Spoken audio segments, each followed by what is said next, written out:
After 10 years of marriage, my husband said he'd never been attracted to me, then asked why I was packing my bags. We were standing in our bedroom, the one I'd decorated with soft gray walls and white curtains because he said bright colors gave him headaches. He genuinely looked confused, like I was overreacting to a casual observation.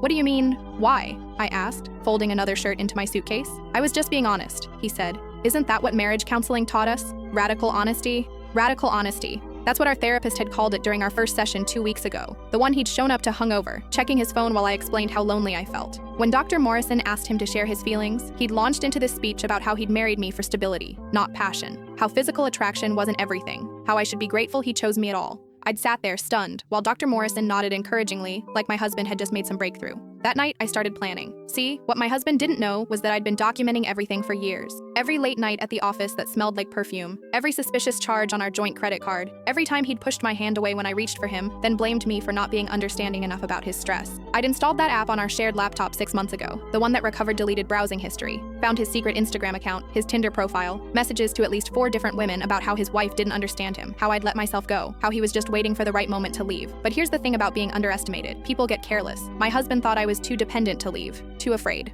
After all, I'd quit my marketing job when we got married because he said it would be better if I focused on making our house a home. I'd lost touch with most of my friends because he always had some reason why we couldn't attend their gatherings. My family lived 2,000 miles away. What he didn't know was that I'd been secretly rebuilding. I'd taken online courses and gotten certified in digital marketing. I'd been freelancing under a business name, funneling money into an account he didn't know existed. I'd reconnected with my college roommate who lived 2 hours north and had a spare room. I'd been ready to leave for 2 months. I was just waiting for him to give me one final reason. "Where are you even going to go?" he asked, laughing a little. "You don't have any money." I zipped my suitcase closed. "I have $34,000 saved. I start a new job on Monday, and I've already signed a lease." His face changed. That confident smirk disappeared. "You can't just leave. We need to work on this." The therapist said. "The therapist," I interrupted, "has been CC'd on every piece of evidence I've collected, including screenshots of your dating profiles and your messages admitting to affairs. She'll be providing testimony in our divorce proceedings." I headed for the door. He grabbed my arm. "You're making a huge mistake. No one else will want you."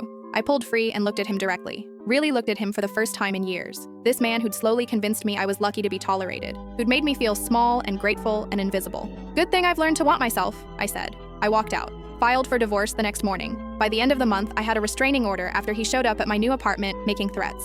That was 2 years ago. I'm now the marketing director for a tech startup. I bought my own house last spring. And I'm dating someone who looks at me like I'm the most fascinating person in the room. My ex-husband sends occasional emails through his lawyer, asking if we can talk, suggesting couples counseling. I never respond. Some people don't deserve radical honesty. They deserve radical absence.